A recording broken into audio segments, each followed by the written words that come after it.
What's up? This is Pat with The Violent, and you're watching Alive and Loud.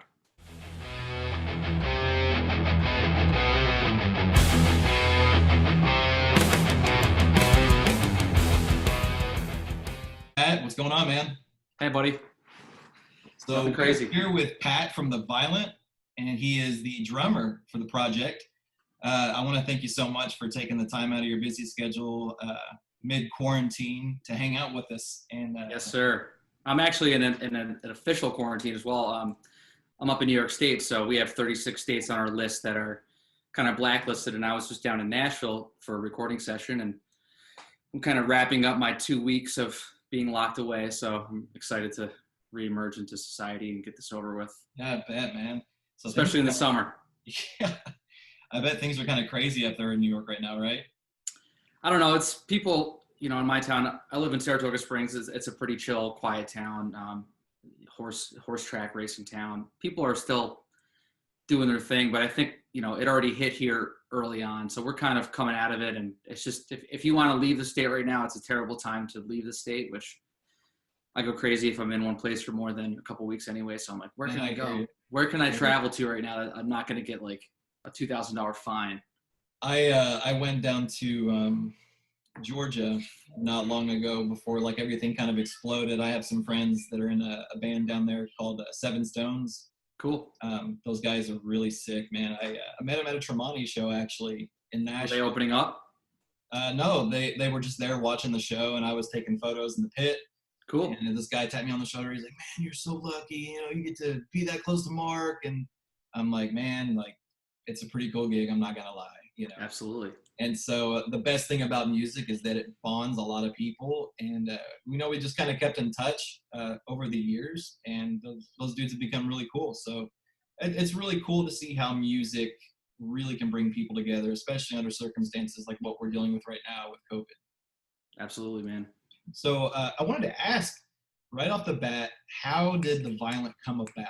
What did you guys, for those of you who don't know, Pat was the drummer in Red Sun Rising, and those guys took a lot of names, kicked a lot of ass, played festivals, toured all over, and now we have this really exciting project from the guys, and I have to say I heard it on Octane, and it was mind-blowing because, for a while it was shrouded in secrecy. Everyone was just like, here's a band called The Violent, and here's their new single, Fly on the Wall. And I was like, okay, cool. It's a kick-ass band name. And then the music kicked in, and I was like, I know that singer.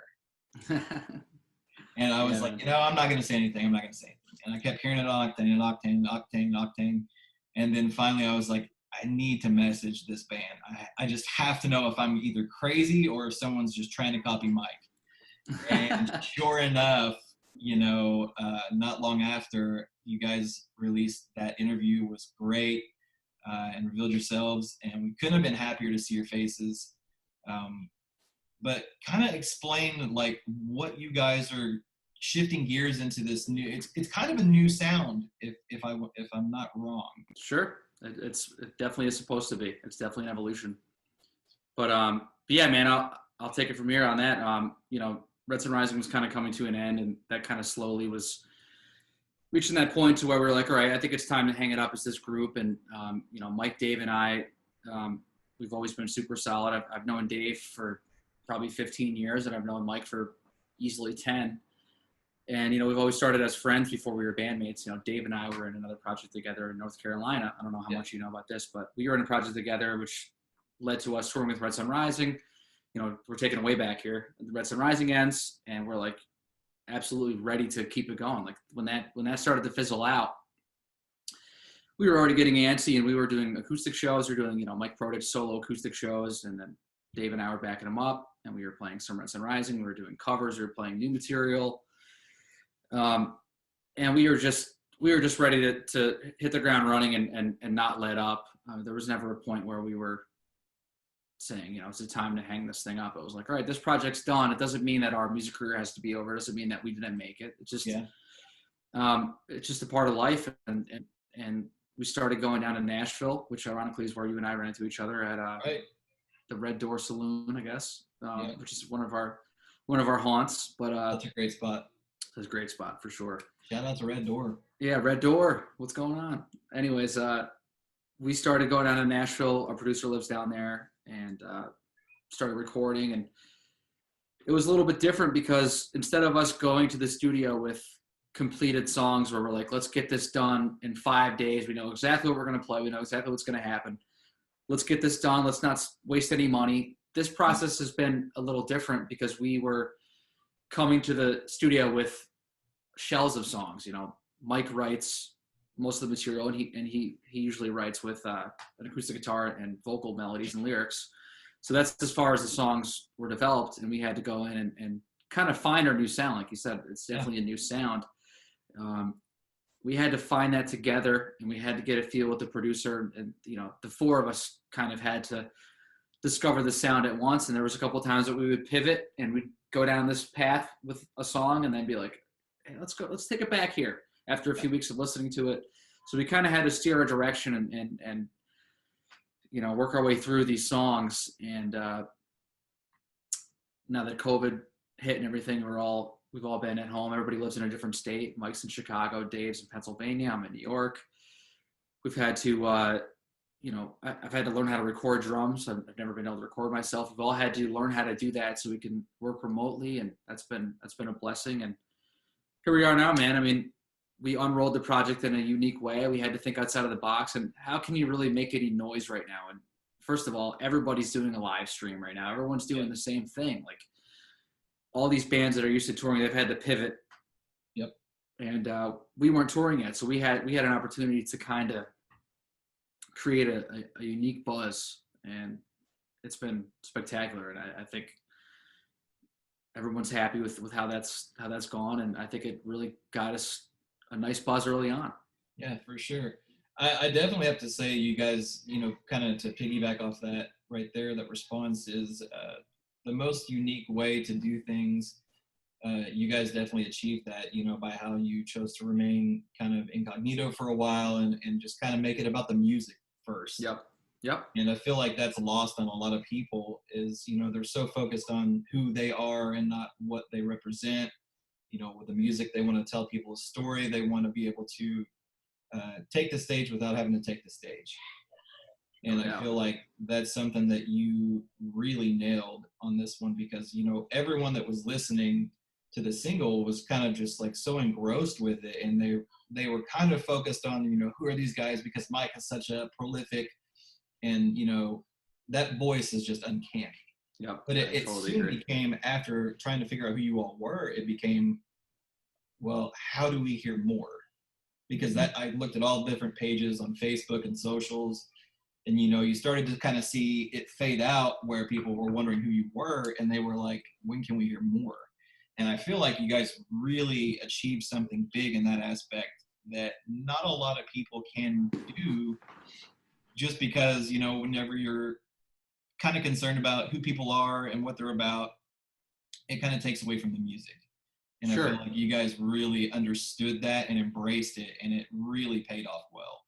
Yeah, we didn't have to, put on any makeup or wear a mask or anything like that. Like that's already been done, and that's cool. There's, plenty of bands that we love that do that shtick, if you will. But this was like a new way to do that. Like I can't think of another time a band has done something like this. I'm sure there's similar situations, but in the modern age and with technology and with a lot of the connections that we had made with Red Sun Rising, we were able to just like get this thing going in a fresh way.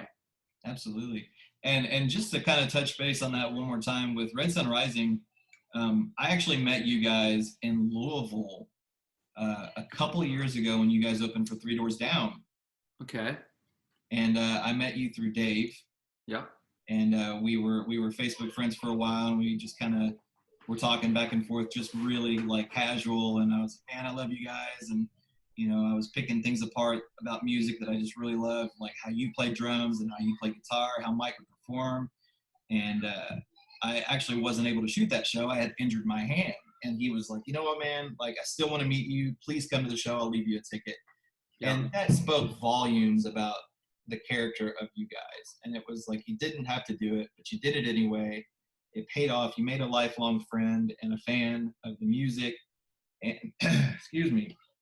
And I think what's really cool is that, being able to stay connected through music and to see the progression of your life in music, because what this music I feel like is doing is creating this pulse with people right now that I feel is really really vital, honestly, because of the way that this virus has affected the country. People need music now more than ever, and I think it's critical to find an artist that you connect with and lyrics that you're like either can take to the gym and just bang a set out, or just go on a road drive and just crank the music up full blast. And what you guys have done with just one single alone, because I don't know if you all know this, but the Violent has only released one single and everyone's hooked. They're out of their minds. And that's something that I feel like is really rare, to just be able to crank out one single and have everyone kind of just by the collar already. So I want to ask, like, when are you putting out like an EP, or are we getting a full record? I mean, I'm assuming that you guys are working on more music, obviously. Yeah, we've been very busy with that, and that's actually why I was in Nashville about a week and a half ago. As I was finishing up some drum tracks, and no plans for an EP or a package release yet. We're gonna hopefully within the next month or so have another single available, but we're kind of taking it one song at a time, and again really focusing on creating releases that are impactful and just getting people excited about this new band and making sure that we're giving everybody the time to adjust to the new sound and get into it and get excited about it, and making sure the timing's right. And not to mention, we've also had to find ways to make this work remotely, as I told you before. So sending tracks back and forth, while it certainly works, it could take a little more time, because you can kind of get sidetracked. Like if everyone gets their hand on it and it kind of goes this way a little bit, you got, it's hard to get that cohesiveness a little bit when you're doing it this way. But we're dialed in right now. We have our system going. Our producer's doing a great job. His name's Albert DiFiore. He's, like I said, he's down in Nashville. He's a really talented guy, and he's become a valuable part of our team. And we're just hoping to have something out within the next month or so. That's great, man. So I wanted to ask, with this single, Fly on the Wall, what are you guys really trying to say here? Like, is there a message that you're really wanting to drive home? Is like, what kind of, digging into the lyrics here, it's talking about, I got a secret. With Mike, he's always been very good at storytelling. That's one of the things that I really like about his songwriting. And it's always come across really clear. What's really cool about this is sometimes the message that I personally find in this particular song is kind of clear, but there's also this mystery around it, and it could be really like, you could interweave this song into any situation in life. So what do the lyrics mean and hold to you? Yeah, I can't shed too much light on Mike's side of it, and it's funny because his lyrics are so deep, and a lot of times I feel like a fan because he'll write these lyrics and I'm like, dude, you got to tell me what's going on. Like, what are you talking about here? Because he does write the lyrics. As a general note, the song's really about, having a secret and how that can isolate you, or, having something about you that others don't know, and how that can make you feel alone and isolated. And, I don't necessarily have a personal story about that connects to this. Like you said, everyone's felt that in some way or another.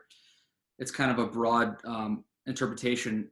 But I don't know. I think it's a powerful song, and I think it's intended to be digested differently from person to person. It's not just a black and white story. It's really how is this song making you feel? What is it doing what is it doing to your brain?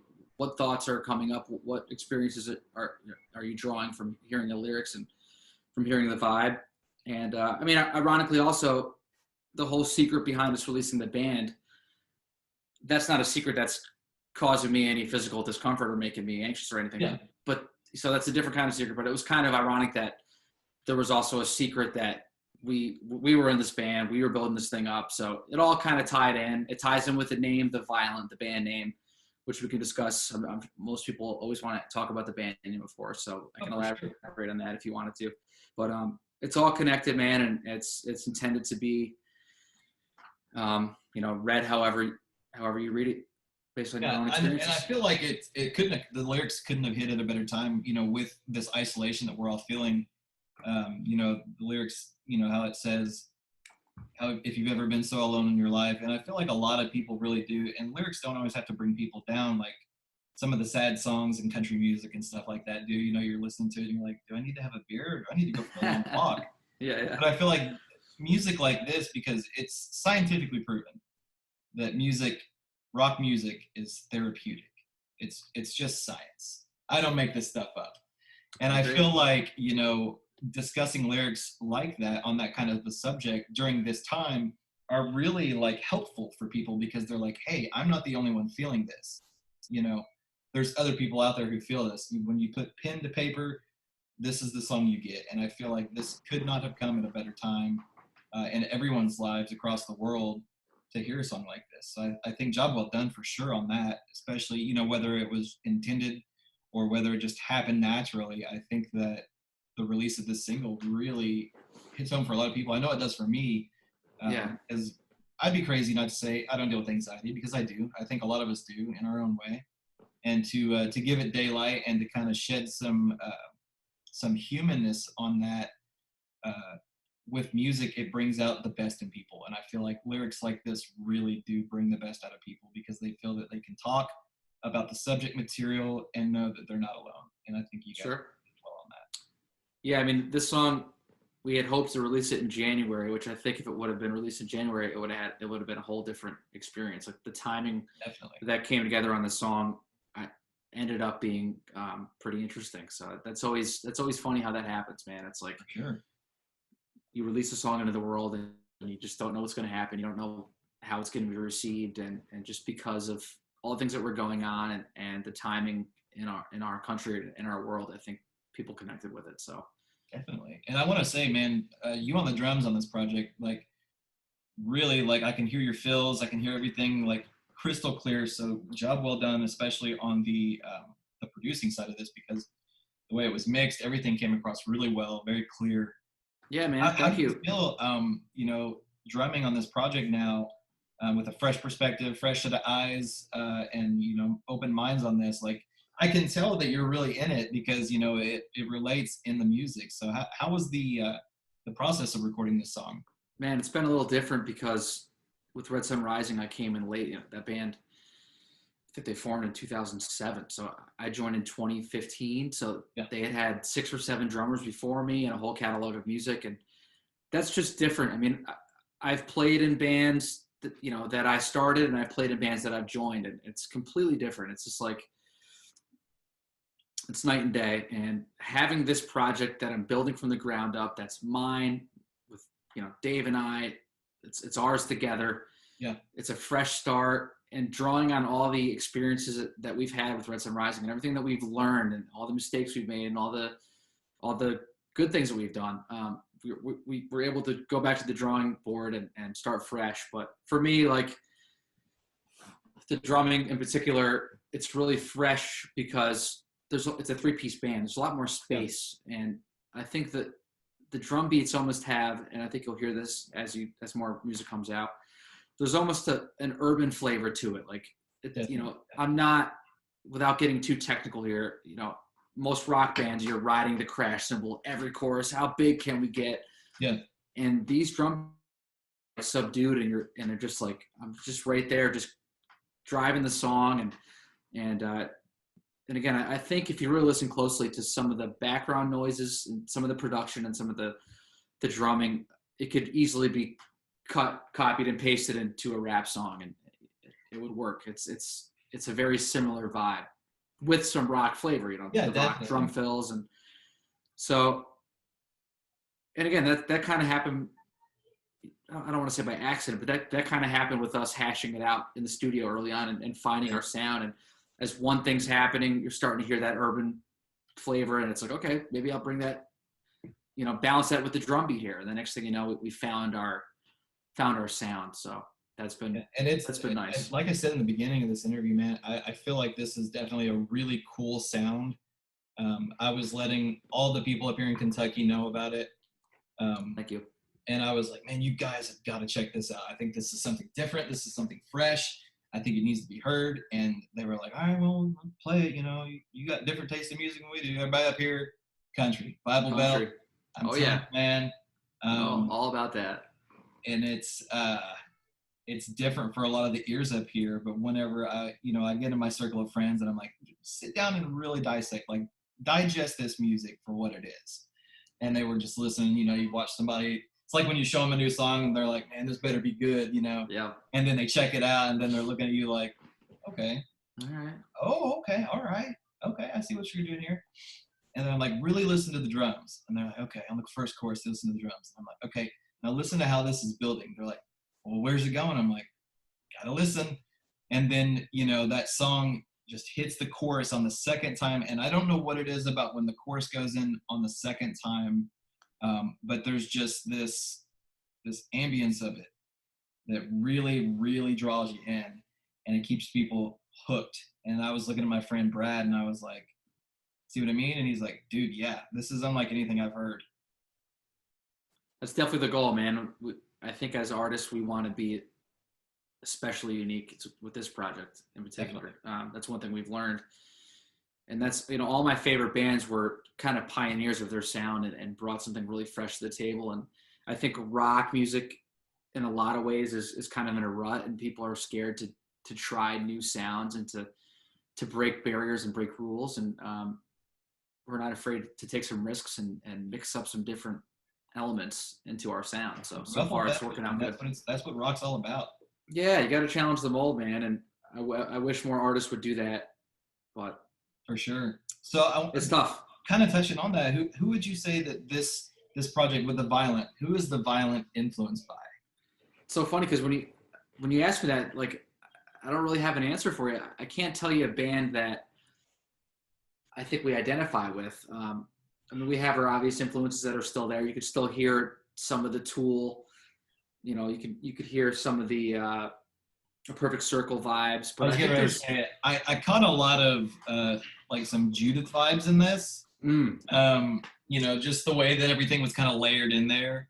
I don't want to get too technical for some of the viewers here, but the layering in this single with the Fly on the Wall is very comparable to how they did with Judith and the first Perfect Circle record. And I was listening to it for the first couple times, and I was like picking up on that. And I was like, okay, I see what's going on here, and I really like it. So yeah, that's definitely a big influence for all of us. I wanted to see like if you guys had any like personal influences, like as far as you as a drummer, for instance, like who would you say has really influenced you to get to this point? I mean, my list of drumming influences is really, really varied. But obviously, like Danny Carey from Tool, Josh Trees from Perfect Circle, Jimmy Chamberlain from Smashing Pumpkins, all those bands that I kind of came up with and grew up with. I mean, everybody, you have to say John Bonham. Obviously, I'm a huge John Bonham fan, but I think I've been more influenced lately rather than being influenced by drummers. I've been more influenced by by beats, by programming, by a lot of modern music, a lot of electronic music, a lot of pop music has the most infectious beats ever. It's like undeniable sounding beats and grooves, and that's what I'm trying to find with this project is less, there's still going to be flashy fills, but less like look at me kind of things, and more like more subtle, subdued. Can I make anybody bob their head? Like that's the goal. That's the goal for the entire band. Like you should be able to put this on, and if you're not doing this right away, then we didn't do our job. We're trying to take some of that flavor from pop music and electric music, that ear candy and that instant gratification, at least from a instrumental part, from instrumental viewpoint. The lyrics, the melodies, that those always take a little while to grow on you and get stuck in your head. But right. First listen, I think for most people, how does a song feel? Does it make you feel a certain way? That's going to hit you before the lyrics do or before the melody do, at least from my perspective. Right, and you guys definitely asked that question in the single towards the end of the song, where Mike is repeating, how does this make you feel? How does this make you feeling, right? Yeah, people have been commenting on that a lot, and it's kind of funny because that's kind of the whole point. Like, how does this make you feeling? It sounds uncomfortable. It makes you uncomfortable. That lyric is like, what the hell? Like, what is that? Right, yeah. Guess what? It did what that's exactly what it's there for. And again, And you that's all felt Mike. something, It's whether it be, good, bad, or, enraged or like ready. uncomfortable, whatever. I Yeah, mean, like it's that's the art. It thing with doesn't have music. to be grammatically correct all the time. So If you're listening to music and you don't feel anything, you're listening to the wrong music. absolutely. And so I've noticed a lot of people on social media have been kind of huddling around and trying to come up with a fan name. So I wanted to throw this one out there with you. I commented on your band page, it was either yesterday or the day before, and I put hashtag the violent ones. It's pretty cool. And a lot of people started messaging me and be like, "Oh, you need to trademark that. You need to trademark that." I was like, "Well, like every band needs that solid fan base and the dedication. Like The street team. the street team. Yeah, yeah." The digital street team nowadays. And I was like, "Wow, the violent ones kind of sticks." And people were like, "I'm using it. I'm using it." And I was like, "Yes, go for it." I haven't heard about any of that actually. I just saw that there are a couple fan pages, but they're the violent fan page, or they're just called. Right, because you want when shows come back, because I'm telling you guys, shows are coming back, and when they come back, it's going to be bigger than anyone's ever seen concerts. I'm telling you, there's going to be a huge surgence. Any band that's been, even local bands, I feel like everyone's going to take that stage, and it's going to be the biggest show for them that they've ever played, because it's going to be so long before they've played a show like that. And Hope so. I've got a lot of faith in the industry right now, because that's what we need. We need to have faith in each other. We need to believe in it. We need to promote music. We need to download that single, buy it, or if you stream it, make sure you're paying for the subscription so that the band gets okay. And I just know on repeat. it goes a long way, man. I understand how the royalties work, and I know, but a lot of fans don't understand that. They're like, "Oh, I bet they're making millions off of these singles," and it's like, if you only knew, like that's why these guys hustle. That's why they tour relentlessly, and that's why they sell merch up ass. And it's so vital that we support musicians and support the touring crews and support the stagehands and the venue and everyone that makes the show possible. So 2 questions left for you, and I'll let you go. I wanted to ask, can we get any details on some violent merch? We are working on a couple designs. I think we'll roll it out gradually, and you should see some stuff about that soon enough. But yeah, we're definitely ready to get some merch going, especially because I want to wear my own band shirt too. I think that's cool. Right? So Hell I need yeah. a shirt for myself, size medium. So eventually that'll come. Hopefully, also within the next month or two. Right, because I know I'll be wearing out the old debit card as soon as that shit. And lastly, Pat, I again, I thank you so much, man, for hopping on here and just giving us some of your time. But I wanted to ask the age-old question that everyone asks a fresh band: where did the violent name come from? Save the best for last.